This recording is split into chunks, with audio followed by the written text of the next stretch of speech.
Hello everyone, how are you all. Hello. तो आप जान ही गए होंगे, कोई इन्फॉर्मेशन ही हम लेके आए हैं। अगर इस पोजीशन में बैठे हैं तो आपको पता ही है हमारी एक ये इन्फॉर्मेशन देने की पेट एक पोजीशन होती है। तो जी, वैसे इस व्लॉग की काफ़ी डिमांड आ रही थी कि भाई इस पे व्लॉग बनाओ। बहुत 5-6 बारी मेरे को कमेंट आ गए थे कि भाई इस पे व्लॉग बनाओ, हमें आपके बारे में कुछ जानना है। तो आज हमने पीआर कैसे ली थी, तो इसके बारे में हम अपना सारा वो डिटेल बताएंगे कि हमने किस तरह से पीआर ली थी और कैसे कैसे हमारा प्रोसेस चला और क्या क्या हमें प्रॉब्लम्स आई।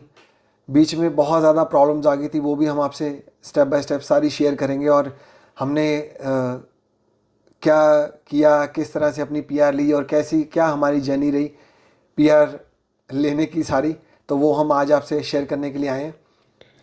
तो हम पहले तो चलो स्टार्ट करते हैं कि भाई हर कोई पहले एजेंट ही ढूंढता है। तो हमें पीआर के बारे में, कनाडा की पीआर के बारे में इतनी नॉलेज नहीं थी कि हम भाई क्या करें, किस तरह से करें। तो पहले तो हमारे परिवार में डिस्कशन चलती रही बहुत टाइम तक कि भाई बच्चों के लिए बच्चों को हम बाहर भेजें कि ना भेजें कनाडा में। उस टाइम हमारी मैरिज हो चुकी थी। तो पापा ने बात करी थी, मेरे पापा ने, आप क्या सोचते हो, आप कनाडा जाना चाहते हो। तो पहले पहले तो लोगों के दिमाग में आता नहीं था कनाडा जाने के बारे में, और हमारे भी ख्वाबो ख्याल में ही नहीं था, बिल्कुल भी आउट ही था बस कि हाँ, हम, हमने कभी सोचा भी नहीं था। हाँ, हमने कभी सोचा नहीं था कि भाई कनाडा जाएंगे बस। तो पापा ने मेरे बात करी कि भाई हम दोनों से कि भाई आप कनाडा जाना चाहते हो, क्योंकि उस टाइम हमारा पहला बेबी हो चुका था, एल्विन, जो बिग बॉय है हमारा। अभी वो 13 ईयर्स का हो गया है। तो वो पहले हो चुका था, 1 साल का भी नहीं था, मैं क्या कितने, 1 साल का था। 1 साल का था। 1 साल का जब हमने सोचना शुरू किया तब नहीं था। हम्म। जब हम प्रोसेस स्टार्ट किया दिन था। तो हाँ जी, तो फिर पापा ने फिर बात करी कि भाई हमारे एक किसी ने मेरे को सजेस्ट किया है एक एजेंट, वो काफ़ी अच्छा है एजेंट, हम उससे जाके बात करते हैं।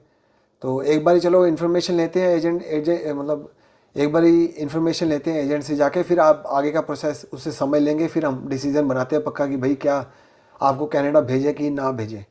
तो हम फिर अब एजेंट के पास गए थे लुधियाना में। हम लुधियाना से हैं, पंजाब से। तो हम लुधियाना में ही कोई एजेंट था, तो उससे हमने उसके ऑफिस में हमने विज़िट करी।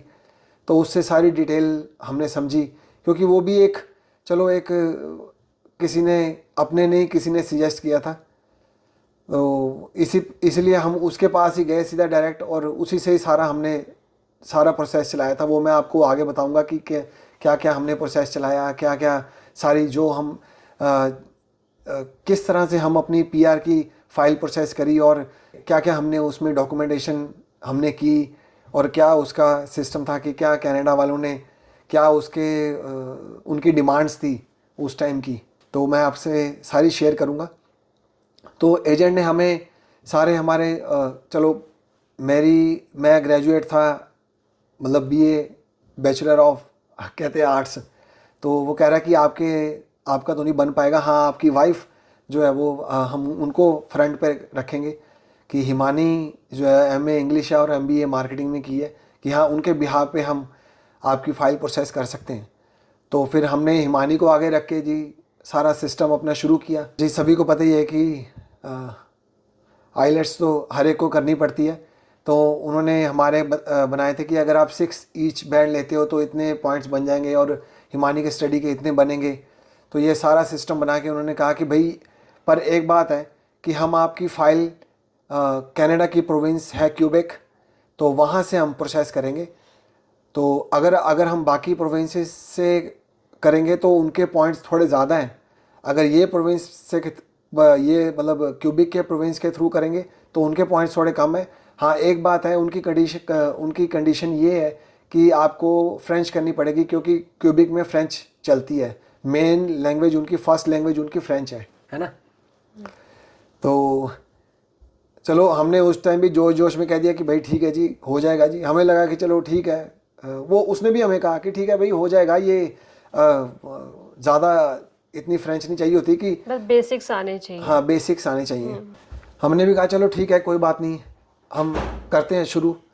तो पहले तो आइलेट्स करी हिमानी ने, तो उसमें हिमानी एमए इंग्लिश है, चलो इंग्लिश इसकी अच्छी थी, तो इसने आइलेट्स तो चलो फर्स्ट में फर्स्ट एग्ज़ाम्स में वो क्लियर कर ली, चलो तो होगी जी, आइलेट्स क्लियर होगी। तो उसके बाद आगे जी पहले तो अब फ्रेंच की बारी, तो उन्होंने हमें सजेस्ट किया था, फ्रेंच का ही उधर टीचर ना, तो वहाँ पे हिमानी फिर फ्रेंच की क्लासेस लगानी शुरू हो गई फ्रेंच के लिए, क्योंकि और लैंग्वेज है, बिल्कुल डिफरेंट लैंग्वेज है। कभी हिमानी ने कभी फ्रेंच के बारे में जी पढ़ा ही नहीं है। कहने का मतलब है बहुत डिफिकल्ट था मेरे लिए फ्रेंच करना। हाँ, तो चलो शुरू हो गई जी करने। हिमानी ने टाइम लिया बहुत फ्रेंच करने में, क्योंकि उसके बेसिक्स ही मतलब बिल्कुल ऑड ही लैंग्वेज है, बिल्कुल डिफरेंट लैंग्वेज है। मतलब मैं हिमानी मेरे से डिस्कस करती ना, एक वर्ड भी मेरे को लगता था पता नहीं क्या अजीब से बोल रही है यार, मेरे को ये ऐसे भी वर्ड्स हो सकते हैं। कहते हैं ना कि कोई लैंग्वेज किसी के साथ टच में होती है, इंग्लिश वो के साथ, difference ही है। पर वो बिल्कुल आउट है, बिल्कुल करीब मतलब 5-6 महीने लग गए थे, 6 महीने हिमानी को। तो कॉन्फिडेंस बनते बनते ना, तो जी हिमानी का कॉन्फिडेंस बन गया कि भाई अब चलो फ्रेंच का पेपर देते हैं, ठीक है। तो हम फ्रेंच का पेपर चलो बुक करवा दिया। तो हिमानी फ्रेंच का पेपर देने के लिए चंडीगढ़ गई थी, और 2 फ्रेंड्स और थी इसके साथ, वो भी क्यूबिक के लिए ट्राई कर रही थी दोनों। तो उसके बाद जी फिर हम फ्रेंच का पेपर देने गए। चलो हिमानी देने गई, हम साथ ही गए थे हाँ, तो हिमानी फ्रेंच का पेपर देने गई, तो फर्स्ट अटेम्प्ट में क्लियर नहीं हुआ मेरा। फर्स्ट अटेम्प्ट में जी फेल। मतलब ये है कि चलो फेल होगी जी, मतलब नहीं क्लियर हुआ। तो फिर हिमानी बिल्कुल एकदम टेंस्ड होगी कि भाई अब क्या करें, अब तो चलो क्योंकि करना तो था ही, ज़रूरी तो था हमें। हाँ करना था। और मन में कहते ना कि ठान लिया था कि भाई कनाडा जाना है, तो फिर बिल्कुल जब आइलेट्स कर ली थी तो फिर फ्रेंच ही रह गई थी मेरी क्योंकि बस। हमने चलो अभी हम व्लॉग्स बनाते हैं, पहले भी लोग व्लॉग्स बनाते होंगे काफ़ी यूट्यूब में, पर हमें इसके बारे में नॉलेज नहीं थी कि भाई हम यूट्यूब से भी कुछ देख लें, कुछ नॉलेज ले लें। हमें तो था कि भाई एजेंट्स ही होते हैं, और एजेंट्स ही हमने नॉलेज लेनी है, और वही डायरेक्शन सही दिखाते हैं, बाकी तो हमें यूट्यूब के बारे में तो कुछ पता ही नहीं था। चलो अब पता चल गया कि ठीक है भाई, इधर भी बहुत लोग नॉलेज देते हैं कि भाई कैसे करना, जो भी करना। चलो हम डटे रहे। फिर हिमानी ने उसने फिर एजेंट ने हमें बुलाया कि भाई हिमानी जी तो क्लियर नहीं हुई जी फ्रेंच में, फर्स्ट अटैम्प्ट में तो नहीं क्लियर हुआ काम। तो उन्होंने कहा चलो ठीक है, आप हिम्मत मत हारो, आप अपनी कंटिन्यू रहो, आप अपनी क्लासेस फिर शुरू करो, और डटे रहो काम पे जी, फिर लगे रहो। तो फिर फिर हिमानी फिर लग गई चलो फ्रेंच सीखने। तो बस फिर टाइम लग गया, तो फिर जो है फिर 2-3-4 महीने बाद फिर थोड़ा कॉन्फिडेंस बना हिमानी का, फिर हमने पेपर बुक करवाया जी। तो फिर हुआ, हमने करवाया था दिल्ली में। हाँ फिर दिल्ली में बुक करवाया, फिर हम दिल्ली गए थे। वहाँ पे जी हिमानी जी ने जी मोर्चा मार लिया जी उधर हिमानी जी अपना क्लियर कर गई वहाँ एग्ज़ाम। पे क्लियर हो गया था। हाँ वहाँ पे क्लियर हो गया वहाँ पे एग्ज़ाम। था कि A2 लेवल्स होते हैं इसके। सो बेसिक लेवल होता है A2 तक। सो A2 लेवल तक क्लियर करना ज़रूरी था। काफ़ी मतलब महीने बाद या 1.5 महीने बाद रिजल्ट आ गया था, तो फिर हिमानी ने क्लियर कर लिया। तो बस हमने जो है वो फिर उसके जब हिमानी ने क्लियर किया, तो फिर मेरे पापा की एकदम से ना, मैं अब क्या बताऊँ, मेरे से बताया नहीं जाता, मेरा मन भर आता है। तो मेरे पापा की ना एकदम से तबीयत बिल्कुल पता नहीं क्या बहुत ख़राब होने लग गई एकदम ना। जब भी मैं बात करता हूँ ना, मेरे को मतलब मेरे से आगे ना बोला ही नहीं जाता, मैं क्या कहूँ।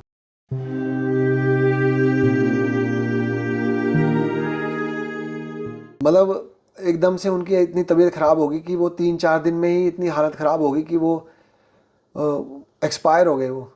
उनका मतलब ना, उन्होंने हमारे साथ इतनी मेहनत करी थी ना, हमारी पीआर के लिए, फाइल के प्रोसेस के लिए बहुत मेहनत करी थी उन्होंने, मतलब कि डॉक्यूमेंटेशंस के लिए सब कुछ। इतनी मतलब मैं क्या कहूँ यार मैं, चलो खैर।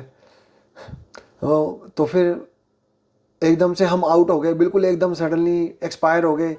हमारे दिमाग में ही नहीं रहा कि भाई हमने पीआर के लिए, प्रोसेस के लिए करा हुआ है, और ये सब हम कर रहे हैं, बिल्कुल आउट हो गए। ना हमने एजेंट से अपने कांटेक्ट किया, तो मतलब बिल्कुल कहते हैं ना कि एकदम डिप्रेस्ड हो गए थे हम सब घर में, बिल्कुल ऐसा माहौल हो गया था कि बस क्या कहें कि बस। तो महीना निकल गया, 1.5 महीना निकल गया, तो फिर हमारे एजेंट का हमें कॉल आई, मेरे को कॉल आई कि भाई आप हमारे ऑफिस आओ, हमने आपसे बात करनी है। तो एजेंट को उसका कॉल आई, तब मेरे दिमाग में स्ट्राइक किया कि भाई हमने तो पीआर की फ़ाइल करी हुई है अपनी, हमने पीआर की फ़ाइल लगानी है कनाडा के लिए। तो हम उसके ऑफिस गए, उसने कहा कि हमें आपके पापा के बारे में पता चला कि बहुत दुख लगा, चलो बहुत ज़्यादा दुख लगा हमें कि एकदम अंकल जी। मैंने फिर उसको बताया कि ऐसे हो गया, ऐसे दिक्कत होगी, बहुत ज़्यादा हम डिप्रेस्ड हो गए थे, तभी हमने आपसे कांटेक्ट नहीं किया। कहते चलो कोई बात नहीं, मैं समझता हूँ आपके दुख को, समझता हूँ मैं, तो परिवार में ऐसे हो जाता है। पर चलो उन्होंने फिर कहा कि भाई अब हमें बताओ कि अब हम आगे क्या करना है आपने। मैंने कहा जी आगे, मैं कहा अब हम करेंगे ही करेंगे, पूरा पूरा मतलब ना पूरी जोर लगा देंगे, पूरा जोर लगा देंगे हम अपना। और हमने जो है वो कनाडा अब जाके रहना, क्योंकि हमारे पापा का ड्रीम था। उन्होंने हमारी फ़ाइल के लिए बहुत मेहनत करी है, बहुत भागे हैं हमारे साथ, तो हम अब करेंगे करेंगे। उन्होंने कहा कि चलो ठीक है, हम आपके जो है वो लेफ़्ट ओवर डॉक्यूमेंटेशन ये रहती है और ये हमें प्रोवाइड कर दो, तो हम आपकी पीआर की फ़ाइल के लिए हम क्यूबिक में मतलब आपकी पीआर की फ़ाइल उधर ना डिपॉजिट कर देंगे, मतलब ना लगा देंगे उधर। हमने विद इन 7 डेज़ में अपनी पूरी डॉक्यूमेंटेशन उनको कंप्लीट करके दे दी। उन्होंने कहा ठीक है, हम अब आपकी फ़ाइल क्यूबिक के लिए प्रोसेसिंग में डाल रहे हैं। तो उन्होंने अपने हमारी फ़ाइल प्रोसेसिंग में डाल दी। मैंने उनको पूछा, मैं कहा कितना टाइम लगेगा इसको। कह रहे कि भाई जो ये प्रोसेस है इसको टाइम लग जाएगा, आप ये लगा लो कि 1.5 साल तो लग ही जाएगा ना, इतना टाइम लग जाएगा, आपको वेट करनी पड़ेगी।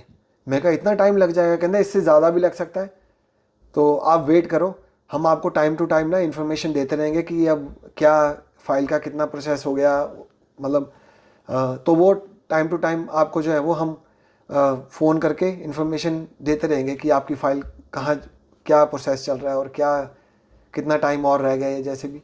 तो उन्होंने हमारी फ़ाइल का प्रोसेस कर दिया। तो हमें, आप मानोगे, हमें 1.5 पौने 2 साल लग ही गए थे इतना।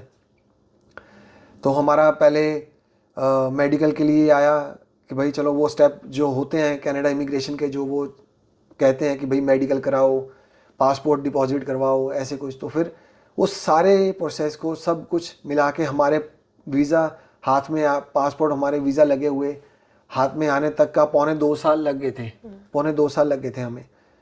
तो जी मैं अभी आपको सारी वो डिटेल बताता हूँ कि क्या पॉइंट्स थे हमारे, कितने पॉइंट्स चाहिए थे हमें। तो उस टाइम जो हमारे पॉइंट्स चाहिए थे, हमारे उस टाइम कट ऑफ पॉइंट थे 450 क्यूबेक के, जब हमने फ़ाइल लगाई। अब तो बहुत पुरानी बात हो गई, 6 साल पुरानी बात हम कर रहे हैं आपसे।